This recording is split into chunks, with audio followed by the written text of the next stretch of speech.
le médecin de famille. Donc en fait, a priori, j'avais un petit peu décidé de ne pas suivre ce que l'on me demandait. Ton but, c'est d'être directeur d'hôpital. Moi, ce que je te propose, c'est d'être directrice du plus grand hôpital numérique. Ils m'appellent et ils me disent on veut que vous fassiez la téléconsultation. Je dis non, mais non, c'est gentil, il y a d'autres acteurs qui la font. Non, on veut que ça soit vous. Parce qu'aujourd'hui, vous êtes l'outil utilisé par l'établissement. Bienvenue dans le temps de la relève. Je suis Marie-Noëlle Tissier, professionnelle de santé et engagée à donner la parole à celles et ceux qui agissent pour transformer notre système de santé. Soignants, managers, chefs d'établissement, entrepreneurs, ils viennent tous nous partager leurs projets, leurs initiatives et nous expliquent pourquoi cela fonctionne. La relève est en marche, alors on ouvre le micro. Avant de commencer, un mot sur notre sponsor du jour, Health Consultant. Experts du secteur sanitaire et médico-social depuis 30 ans, ils aident vos équipes à avancer, s'organiser et innover. Management, RH, stratégie ou qualité, ils sont là. Si vous cherchez des pros en formation, conseil, coaching ou évaluation, vous êtes au bon endroit. Et pour les auditeurs du temps de la relève, un premier diagnostic est offert. Mentionnez le podcast en les contactant sur leur site internet healthconsultant.fr. Health, E-L-S-E. Vous êtes médecin face à un cas clinique complexe. Vous avez besoin d'un avis spécialisé rapidement, sans perdre de temps à passer des coups de fil, à envoyer des mails. Vous aimeriez pouvoir transmettre le dossier en quelques clics, poser votre question, recevoir une réponse claire, et tout cela de manière sécurisée, traçable et intégrée dans votre environnement de travail. C'est exactement le pari de Rofim, une plateforme de télémédecine née d'une volonté simple, permettre aux soignants de mieux collaborer pour une prise en charge plus fluide, plus rapide et plus efficace. Derrière cette solution, il y a une trajectoire, un engagement et une envie de faire bouger les lignes. Aujourd'hui, je reçois Émilie Mercadal, cofondatrice de Rofim. Elle a quitté le monde de l'industrie pharmaceutique pour s'engager dans l'inconnu de l'entrepreneuriat, et ça, ce n'est jamais anodin, et encore moins quand on décide de se lancer dans un secteur aussi exigeant que celui de la santé en tant que femme et sans être médecin soi-même. Une décision mûrie, portée par l'envie de contribuer différemment, de s'impliquer sur le terrain et de répondre à un besoin concret, faciliter la coordination entre professionnels de santé. Bonjour Émilie, je suis ravie de vous recevoir. Bonjour, je suis ravie d'être là également. Alors, ce que je vous propose aujourd'hui, c'est qu'on aborde ensemble déjà votre parcours, parce que vous avez quand même des sacrées prises de risques dans toute votre expérience. Et puis après, on va essayer bien sûr de parler de l'aventure Rofim et puis tout le panel de solutions que vous proposez aujourd'hui. Mais avant toute chose, je vais vous laisser vous présenter pour que nos auditeurs puissent quand même mieux vous connaître. Donc bonjour à toutes et tous, je m'appelle Émilie Mercadal, j'ai 39 ans, je suis originaire du Var et depuis 7 ans, j'ai rejoint l'aventure Rofim qui me porte tous les jours. Donc oui, on peut dire que ça vous porte tous les jours en effet. Sur votre parcours, donc on l'a dit en intro, vous étiez plutôt sur le côté industrie pharmaceutique. Comment en fait déjà vous êtes venu à l'industrie pharmaceutique? Est-ce que c'était une volonté de départ? D'accord. Donc en fait, moi j'ai commencé ma carrière chez BPI France, donc dans le semi-public pour aider les entreprises. Donc il y avait quand même cette dimension d'aide aux entreprises. Et en fait, dans ma famille, tout le monde voulait que je sois le médecin de famille. Donc en fait, a priori, j'avais un petit peu décidé de ne pas suivre ce que l'on me demandait. En fait, l'industrie pharmaceutique, ça s'est un petit peu imposé à moi par hasard. Mais je me rappelle le premier jour où je suis rentrée, donc c'était chez GSK dans le labo, c'était sur un site de production de 18 000 personnes. Il y avait un ADN qui me montait au ciel et je me suis dit en fait c'est ici, c'est là où j'ai envie de travailler. Et donc j'ai passé presque 10 ans dans différentes fonctions. Et j'ai toujours été attirée personnellement par les enjeux de santé publique, mais c'est vraiment au fil de mon parcours que j'ai compris à quel point la santé pouvait être un levier d'impact puissant. et un petit peu cette quête de sens qui m'a poussée dans ce secteur et qui fait que ça m'anime aujourd'hui. Ouais, donc en fait, vous avez quand même réussi à rentrer dans le monde de la santé, mais pas par l'axe médecin, on va Non. dire. Mais voilà, vous avez quand même réussi à un moment voilà, à être dans ce grand milieu de la santé. Vous avez passé donc 10 ans dans l'industrie pharmaceutique. Qu'est-ce que ça vous a apporté, aujourd'hui, avec un peu de recul, maintenant chez Rofim?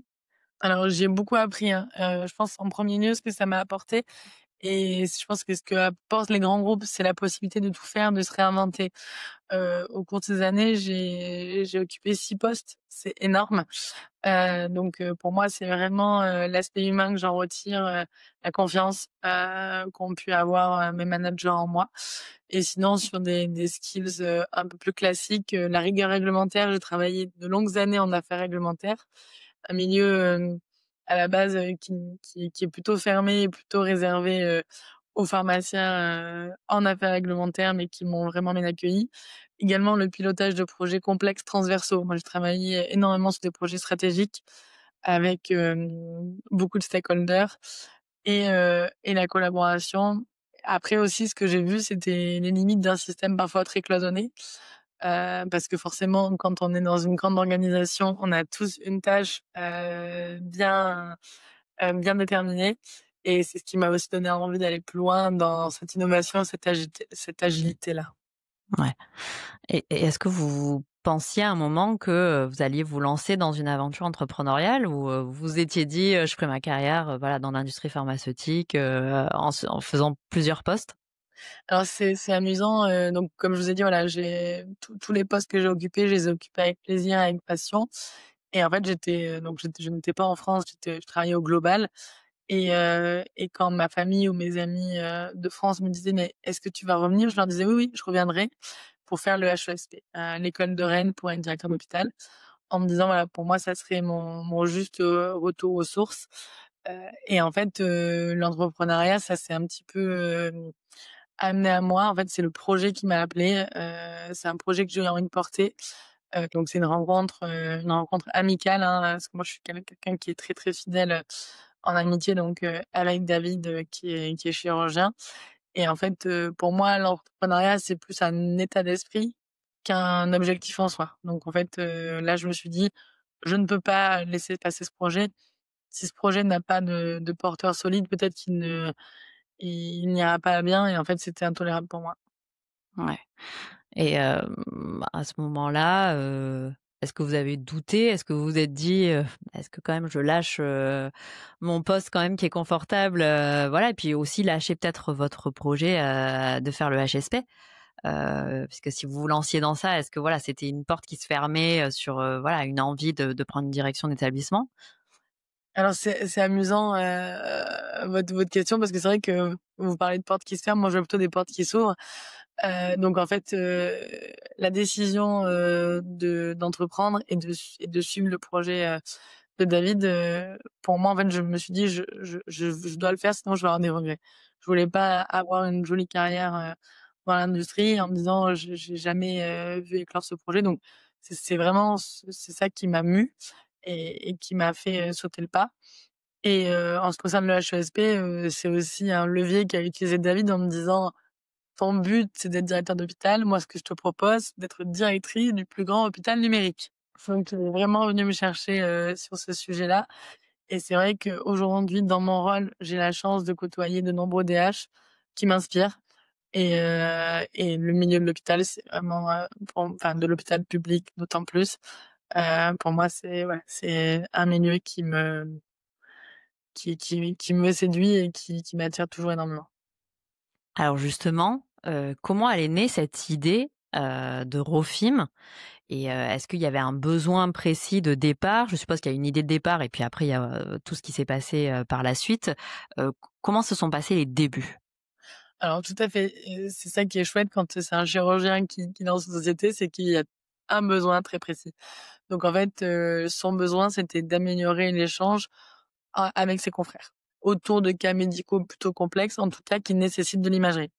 Donc trop souvent, ces échanges, existaient, hein, bien sûr, mais de manière informelle, non sécurisée Et en fait, le problème, c'est que c'était difficile de poser un diagnostic précis avec des images, non fiables. Donc en fait, l'idée, c'était vraiment d'offrir une plateforme simple, sécurisée, qui facilite de travailler en réseau. Ouais, on parle, enfin moi je me rappelle, hein, dans mes années, d'exercice, c'était le fameux groupe WhatsApp, où tout le monde s'échangeait, un peu des captures d'écran, des choses comme ça. Donc complètement pas sécurisé bien sûr et puis bon avec des qualités qui étaient, voilà assez médiocres. Tout à fait. Est-ce qu'il y a eu enfin, vous avez rapidement, pris la décision quand même de rejoindre ce projet. On était quand même en avant Covid, hein, on parle bien donc voilà, ça je sais que c'est Oui, quand même j'ai quitté l'industrie pharmaceutique et le monde du vaccin avant Covid. Tout à fait. voilà, donc les dates sont importantes, on verra ça après. Donc au début, vous vous lancez. Comment après vous étiez pas non plus, experte sur tout ce qui est, numérique, on va dire, voilà sur du développement de logiciels, de solutions numériques. Comment vous avez réussi après à vous entourer, de personnes avec David justement? Donc tout à fait. En fait, moi j'étais et surtout c'est ce qu'on ressent, hein, je pense quand on se lance dans l'entrepreneuriat, on se sent expert en rien. Donc en fait, pour moi je pense que c'était une de mes forces, dans l'industrie et ça l'est aujourd'hui, mais au départ, malheureusement s'entourer, c'est clé. C'est ce qu'on dit quand on lance un projet. Le problème, c'est que pour s'entourer, il faut des moyens. Mmh. Donc nous, on a vraiment eu la chance dès la genèse du projet. David portait, l'aspect médical métier. Moi, je portais, cet aspect, business, management, vision et en fait, on a trouvé très vite une troisième personne qui, lui, avait une entreprise, avec énormément de développeurs et en fait, il a proposé à ses développeurs qui étaient entre 2 contrats, de s'investir s'ils le souhaitaient sur un projet comme le nôtre et en fait, il y a eu énormément d'adhésion donc on a réussi à s'entourer très, très vite de personnes compétentes en tech, là où vraiment, c'était là où on avait le vrai pain point tous les 2. Ouais, bien sûr. C'est sûr que la tech, c'est là où voilà, on a quand même besoin d'eux, mais il faut comprendre le besoin et c'est là où, justement, d'être Je me David. souviens de ces moments où j'écrivais des user stories donc j'essayais d'écrire, c'était des moments de solitude, hein, tout de même, parler le Oui, je langage pense utilisateur. c'est ça, je pense qu'il y a quand même des grands moments de solitude en effet.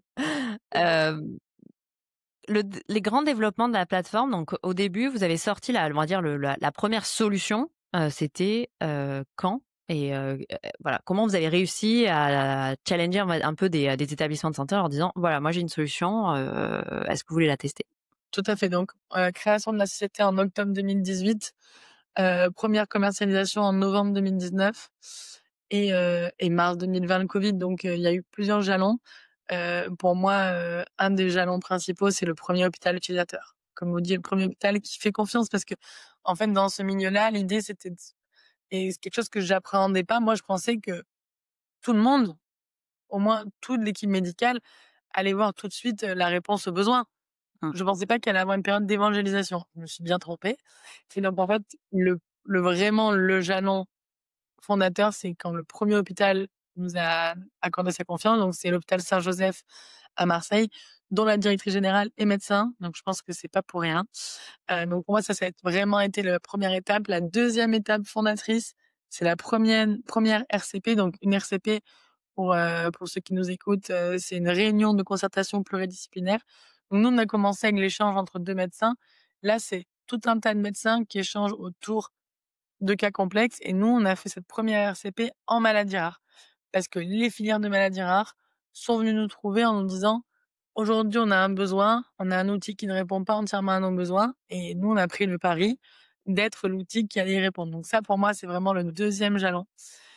Troisième jalon, le Covid. Le Covid où on se dit, voilà, que comment Eurofins va s'inscrire, avec, ce nouveau terrain, ce contexte, parce qu'à la base, on savait pas, du tout combien de temps ça allait durer et en fait, ça nous a poussé à créer un autre module qui est le lancement de la téléconsultation pendant la crise Covid. Donc, voilà, tout le monde vous dit: «Nous sommes en chômage partiel».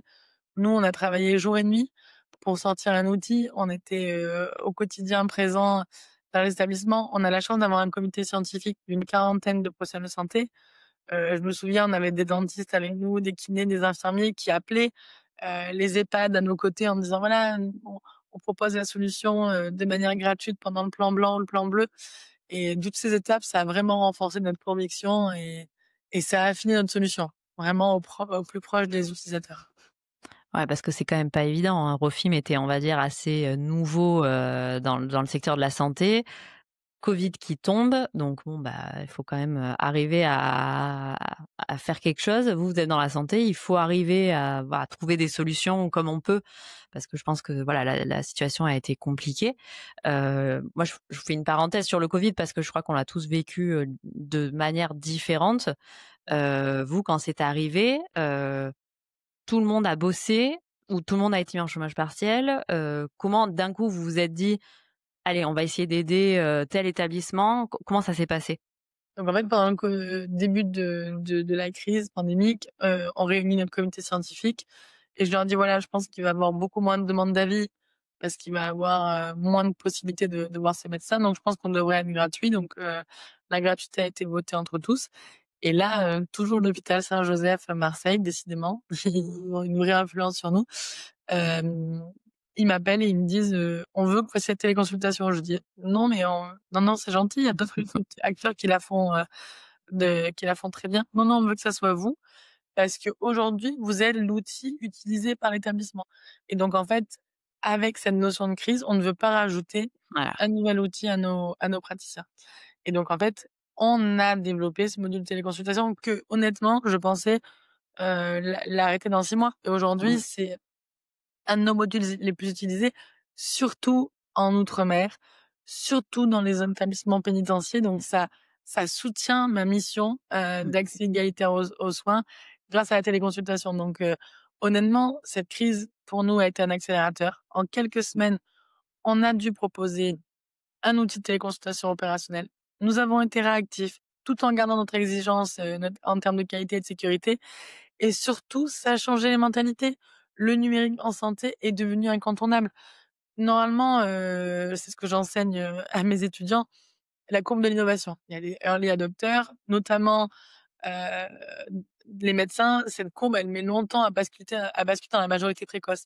Là, avec le covid, on a eu un temps qui s'est rétréci parce que très vite, l'ensemble des médecins ont dû se doter d'une solution, la nôtre ou une solution concurrente, Mmh. mais ils n'avaient pas le choix et Ouais. ça, en fait, dans l'innovation, c'est un momentum, extraordinaire. La téléconsultation, c'était quand même un projet, que vous aviez évoqué à un moment dans des axes de développement ou alors absolument pas? Alors, en fait, nous, notre logique avec David et c'est vrai que je m'en rappelle, dès 2018, je faisais que dire: «Nous sommes une plateforme». Qu'est-ce que veut dire plateforme? Je dis: «En fait, le but, c'est que un médecin vienne chez nous pour échanger avec un confrère, faire des réunions, se former, et cetera. Donc en fait, ma logique, et c'est toujours la logique qu'on soutient, c'était d'avoir plusieurs modules. On pensait vraiment, à l'ETP, à d'autres modules, mais la téléconsultation, pour moi, avec un acteur comme Doctolib, je ne m'y serais pas hasardée. Honnêtement, j'avais cette logique d'ajouter des modules, mais celui-ci, pour moi, il était déjà bien, Mmh, bien bien installé là. donc en fait, notre but, nous, c'est on développe, ce là où on pense qu'il y a, nécessité et en fait, si des outils en place répondent aux besoins, on va faire des partenariats avec eux. C'est-à-dire qu'on va les annexer sur notre plateforme pour que ça soit transparent pour l'utilisateur final. C'est vraiment notre logique de développement. Ouais, parce que c'est vrai que c'est la contrainte aujourd'hui, hein, comme on a parlé de l'hôpital numérique, c'est qu'il y a beaucoup de solutions. Et c'est vrai que c'est compliqué pour professionnels de santé, médecins, personnels soignants, paramédicaux et cetera, d'arriver à jongler, sur toutes les interfaces qui sont bien sûr pas faites de la même façon.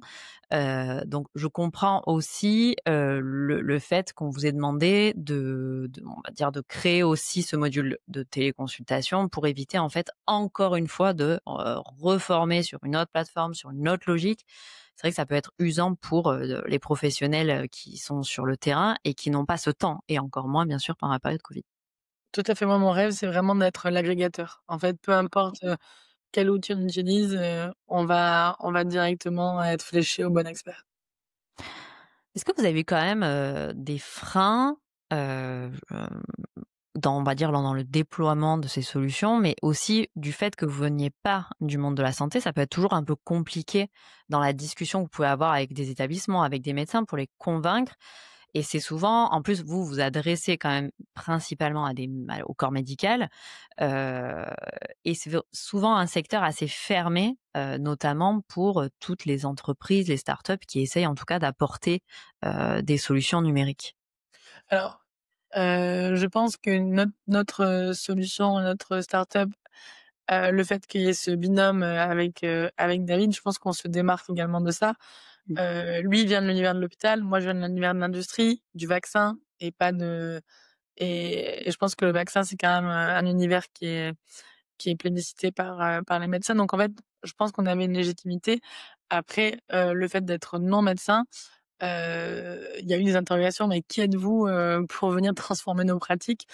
Et donc moi, j'ai toujours abordé ce rôle avec, humilité et écoute. Et c'est vrai que, David me disait: «Mais on dirait que tu fais des questionnaires», mais en fait, moi, mon but, c'était vraiment de comprendre aujourd'hui, voilà, comment vous travaillez, qu'est-ce que vous utilisez et d'essayer de se dire: «Voilà ce que je peux réduire». Et là, régulièrement, j'accompagne, mes clients, mes utilisateurs, dans leur pratique. Donc j'étais à un blog il y a pas si longtemps et en fait, j'ai passé 2 heures et demie au blog et en 2 heures et demie, je lui dis: «Voilà, tout ce qu'on pourrait améliorer». Il me dit: «C'est pas possible. Là, tu viens, et en fait, tu as cet esprit-là».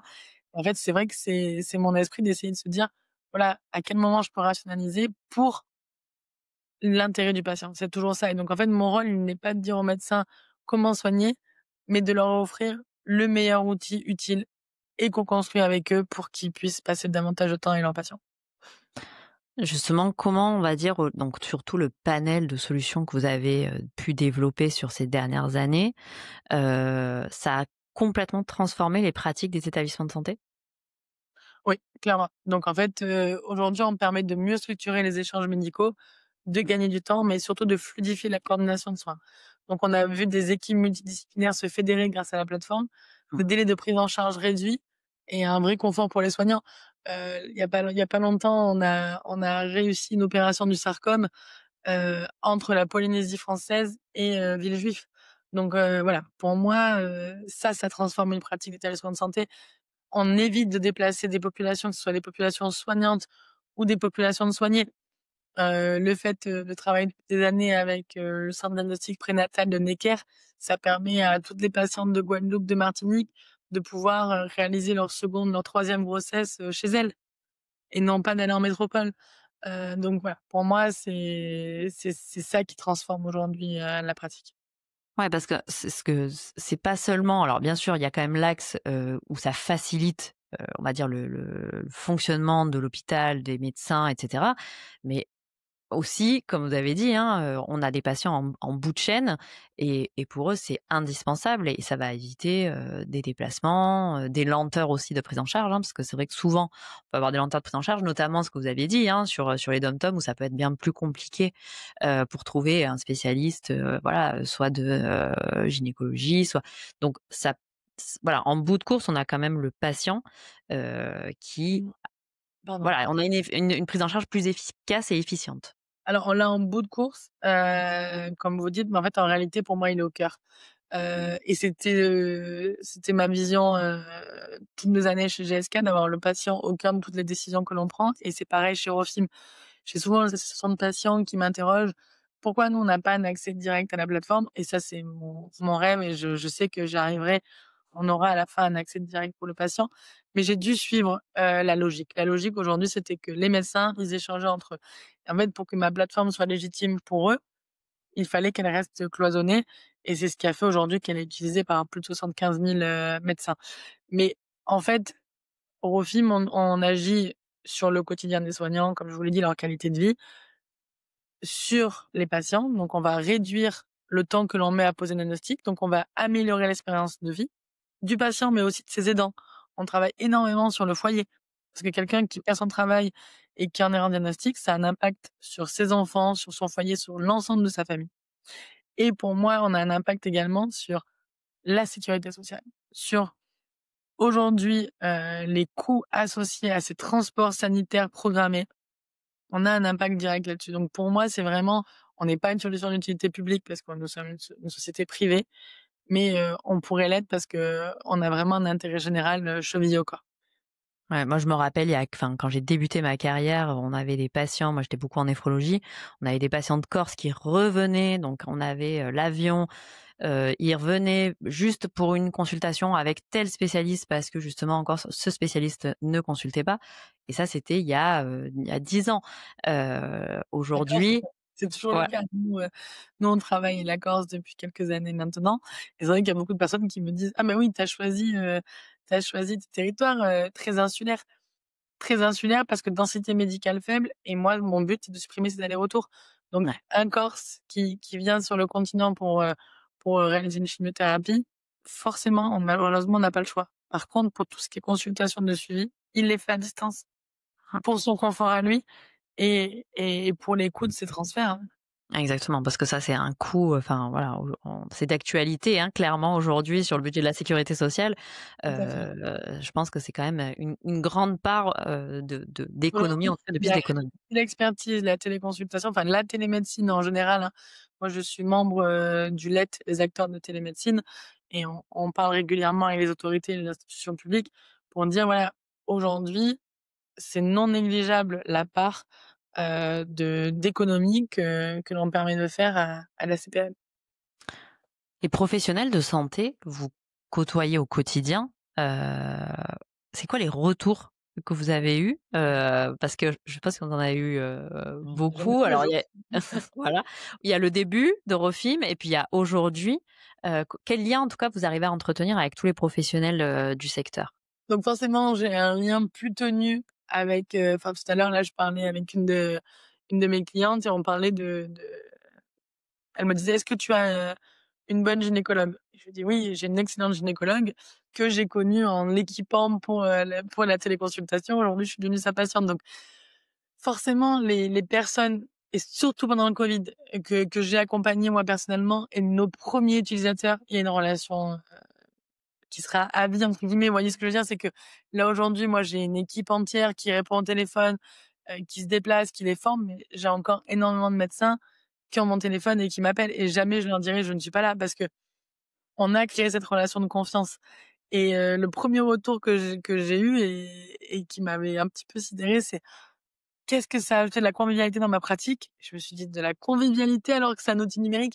Et en fait, il me disait: «On adressait depuis des années à un professeur, des malades, on n'avait pas le retour. Là, le professeur, il est sur la plateforme, je lui adresse, il me dit: "Est-ce que tu veux pas qu'on se connecte? On est tous les 2." Et là, on fait une visio et en fait, on se retrouve sur des passions communes. Donc en fait, le retour que j'ai très souvent des soignants, c'est convivial et après, c'est enfin un outil pensé pour nous. Et Mmh. ça, c'est ma plus belle récompense, de me dire voilà, en fait, c'est simple, c'est ergonomique et on reste à l'écoute, en continu pour améliorer encore, hein. Donc moi, ce que je leur dis, c'est: «Voilà, je vous montre une plateforme aujourd'hui, dans 6 mois, elle sera différente, mais si vous voulez, vous, apporter votre touche, on est là pour ça». Donc c'est vraiment leur plateforme. Moi, ce que je dis, c'est cet adage, africain qui dit, «Il faut apprendre aux pêcheurs à pêcher». Moi, c'est la même chose, c'est qu'aujourd'hui, elle est hyper bien pensée, elle est simple et en fait, on leur apprend à s'en servir. Ça veut dire que contrairement à tous les logiciels et vous en avez eu, hein, par le passé, aux logiciels médicaux où vous pouvez rien toucher. Si vous voulez changer quelque chose, il faut que vous fassiez un ticket et au bout de 9 mois, vous aurez peut-être une réponse. Là, non. Avec Rofim, on vous met tout en place quand on démarre, mais si vous voulez changer quelque chose, vous avez la main, c'est votre plateforme. Ouais, ça, c'est clairement mais est-ce qu'on peut changer ça? Oui, ben alors on a une mise à jour dans 12 mois. Voilà, c'est ça. On Donc moi, verra si on peut nous, nos mises en prod, donc elles sont tous les 15 jours. Je sais pas si vous imaginez la vélocité. Donc ça veut dire que un patient, un médecin remonte quelque chose, 15 jours après, c'est changé. Donc il y a pas plus court en termes de délai de prise en charge, des améliorations. Alors justement, dans les prochaines étapes de Rofim, quels sont, on va dire, vos axes prioritaires? Là, aujourd'hui, vous êtes en France, y compris DomTom, on est Ouais. d'accord? Est-ce qu'il y a un déploiement à l'international? Est-ce qu'il y a des nouvelles améliorations qui vont, arriver, d'ici peu ou alors sur plutôt du moyen long terme? Alors aujourd'hui, on est le leader hospitalier en France, également le leader en outre-mer. Donc Polynésie française, Guadeloupe, Martinique, Guyane et La Réunion. Nous sommes également à l'international, donc Sainte-Lucie. On permet aux médecins de Sainte-Lucie d'avoir un accès avec nos médecins martiniquais.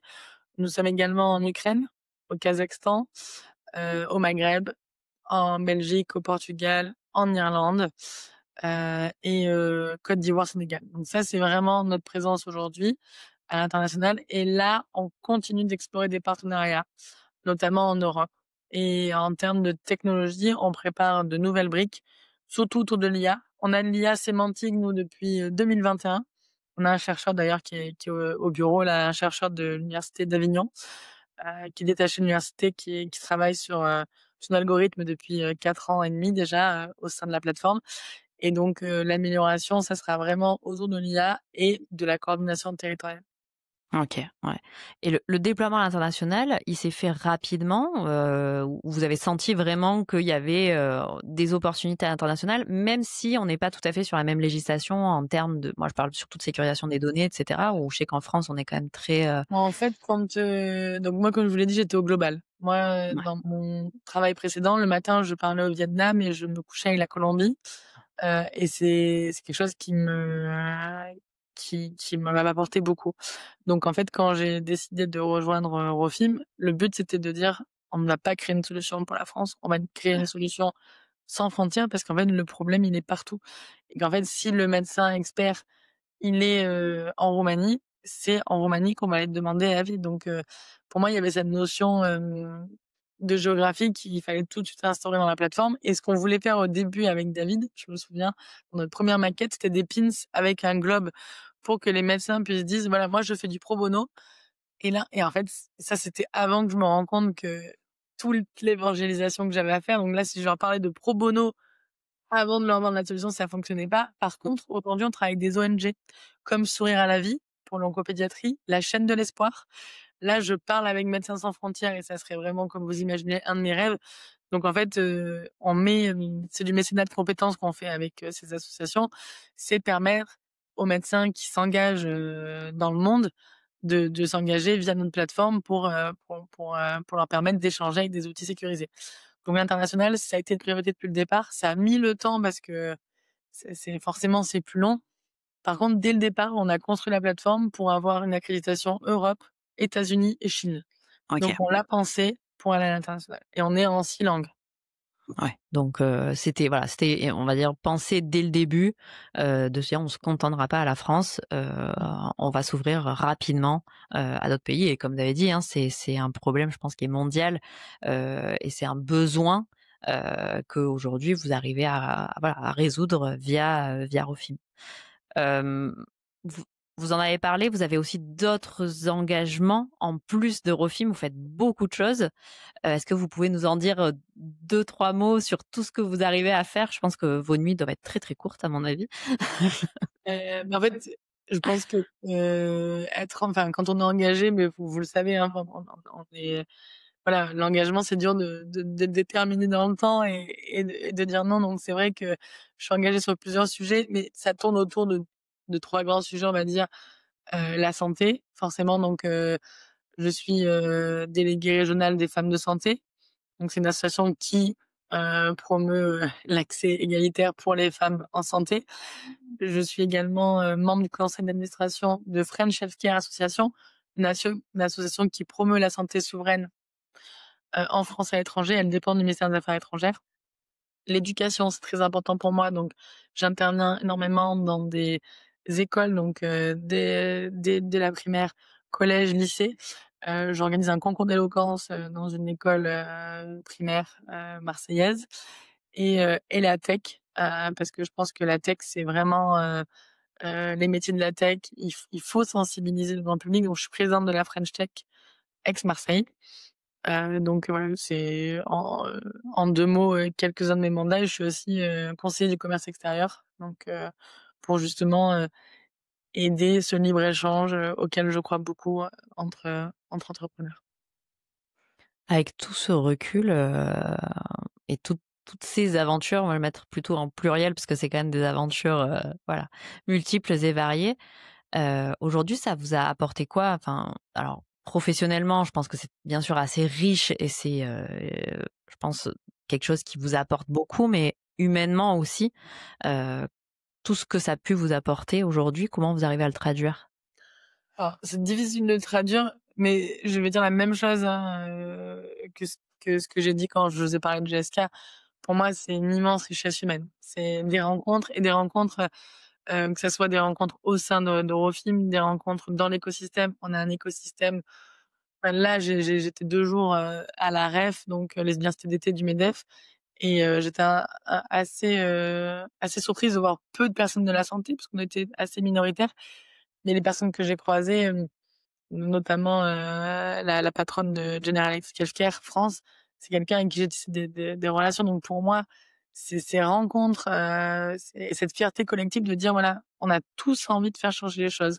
Mmh. Et c'est vrai que dans la santé, on a de la chance d'avoir des personnes qui sont vraiment engagées, et on se pose toujours la question tous les jours de pourquoi on fait ce qu'on fait. Et vraiment, pour moi, ouais, c'est vraiment cette richesse humaine, que je me ressors. Heu, Justement, enfin, on parle de voilà, bon, il y a vous avez des concurrents, mais il y a quand même maintenant de plus en plus d'acteurs, sur tout cet hôpital numérique. Vous voyez comment cette évolution, des établissements de santé? Parce qu'on a parlé, hein, enfin, il y a l'IA aussi qui arrive, à grands pas, dans les établissements. Ça fait peur, on ne sait pas trop, comment ça va se passer, même si en fait finalement l'IA elle était déjà peut-être présente dans pas mal de solutions, mais on ne savait pas. C'est juste que maintenant on en parle plus, puis on le démocratise plus. Dans les prochaines années, l'hôpital numérique, vous arrivez à avoir une vision un petit peu de comment ça va changer, les fonctionnements de tous ces établissements de santé? Alors, je vais une fois par an depuis 5 ans, faire un voyage d'études aux États-Unis. Donc je pars avec des directeurs d'hôpitaux et on visite généralement 2 régions pour voir un petit peu qu'est-ce qui se passe là-bas. Donc parce qu'ils sont plus connectés, ils ont plus de moyens. Donc aujourd'hui, forcément, l'hôpital de demain est connecté. Il faut utiliser la monnaie sur le numérique. Donc chez eux, il y a beaucoup de command centers, c'est-à-dire que comment dans un endroit on peut commander des chambres, etc. à distance. Et moi, la question que ça me pose toujours, c'est l'éthique.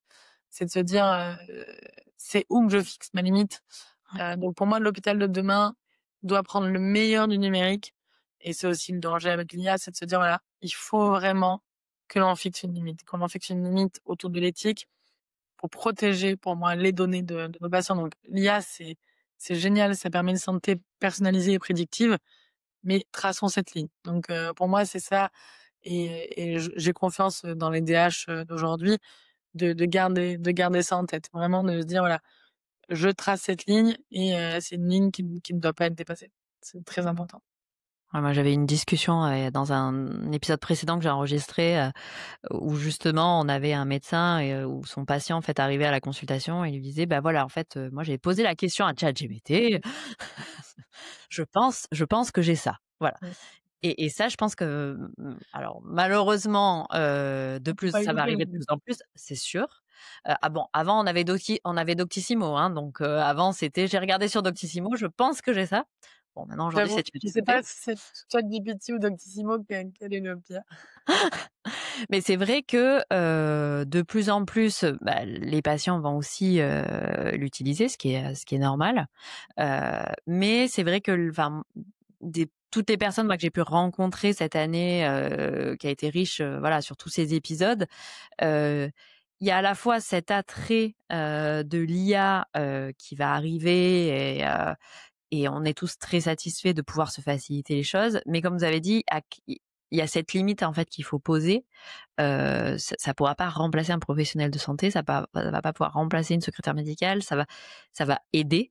Et puis voilà, il y a toute cette question d'éthique et de sécurisation des données, qui est à mon avis le vrai enjeu sur les années à venir. Tout à fait. On a le Heu, Quel conseil vous donneriez à quelqu'un qui nous écoute et qui souhaite, se lancer dans un entrepreneuriat dans le secteur de la santé? Parce que ça arrive de plus en plus. Alors de plus en plus, oui et non, hein, parce que là, les chiffres, des 2 dernières années montrent qu'il y a de moins en moins de femmes qui se lancent dans l'entrepreneuriat. Et dans la santé, je trouve qu'il y a une certaine frilosité parce que les barrières à l'entrée sont importantes. Donc, pour moi, l'idée, c'est d'essayer, mais comme dans l'entrepreneuriat en général, la complémentarité. De se dire, voilà, aujourd'hui, et c'est pas forcément d'avoir une idée, mais c'est de se dire, quel est mon différentiel par rapport à ce qui existe? Qu'est-ce que j'ai envie, de changer et avec qui je le fais? Nous, on l'a entendu souvent, hein: «Oui, il vous manque un tech, il vous manque un commercial» et cetera. Donc voilà, moi, je pense, essayer de se dire: «Est-ce que j'ai l'équipe la plus complète et holistique pour commencer mon projet?» Pour moi, si on se lance dans la santé, si on n'est pas soignant, c'est un handicap, mais il n'est pas insurmontable. Mais il faut vraiment écouter les besoins réels des soignants. Donc, il faut être ancré dans le réel. C'est chouette d'être ambitieux, de se dire: «Moi, je développe le futur», mais partir toujours des besoins réels des soignants. Mmh. Et surtout, parce que je me souviens là, avec les Jeux olympiques, j'avais été beaucoup invitée, à faire des parallèles entre, les sportifs de haut niveau et les entrepreneurs. Tenir la distance.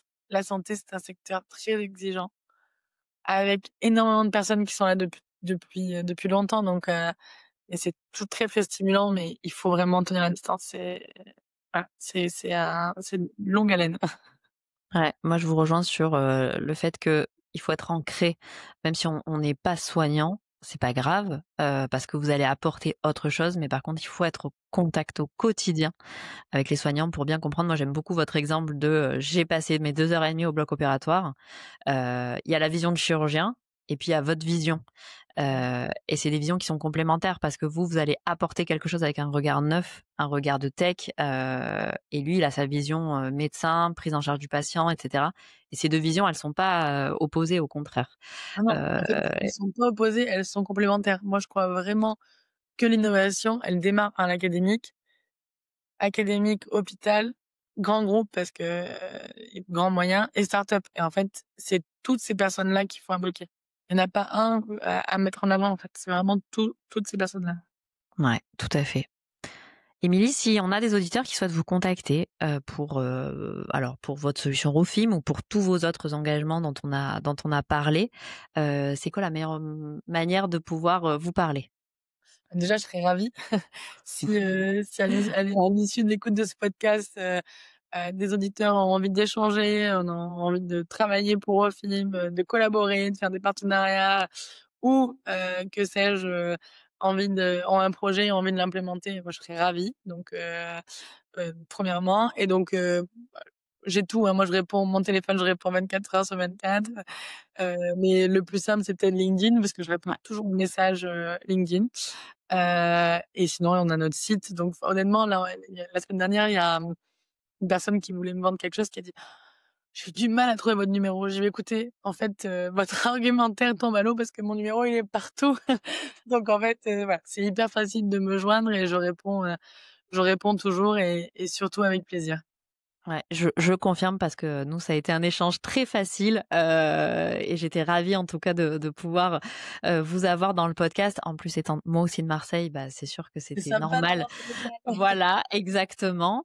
Donc voilà, je confirme et puis, bah, n'hésitez pas. Moi, ce podcast était aussi pour, pouvoir faire le lien, avec, bah, tous les acteurs de la santé et comme vous l'avez dit si bien, tous ensemble, on peut en tout cas construire quelque chose. Et si on travaille tous main dans la main, bah, c'est formidable, que ce soit le public, les startups, le privé, les médecins, enfin tout le monde peut, apporter sa pierre à l'édifice et ça c'est, je pense essentiel aujourd'hui pour, essayer de reconstruire quelque chose, qui, voilà, qui sera viable dans le temps. Un grand merci, Émilie, Noël, vraiment. bah, merci beaucoup, pour cet épisode. Je me fais pas trop de soucis pour Ofim, et puis, bah, qui sait d'ici quelques années, on se refera un nouvel épisode avec toutes les avancées, de Rofim, et je pense que ce sera, hyper intéressant aussi de pouvoir, voir tout ce chemin parcouru. Merci. Merci Émilie, à bientôt.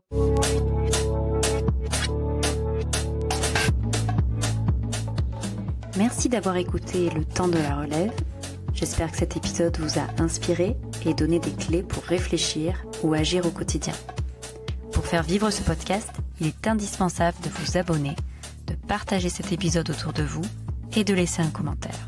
C'est grâce à vous que nous pouvons continuer à mettre en lumière les initiatives et les professionnels qui transforment la santé. Et si vous souhaitez vous aussi partager votre expérience ou vos projets sur le podcast, n'hésitez pas à me contacter. Vous pouvez également suivre Le Temps de la Relève sur LinkedIn et Instagram pour ne rien manquer des prochains épisodes et découvrir les coulisses. Je suis Marie-Noël et je vous dis à très bientôt pour un nouvel épisode où nous continuerons à explorer ensemble les solutions concrètes pour un meilleur système de santé.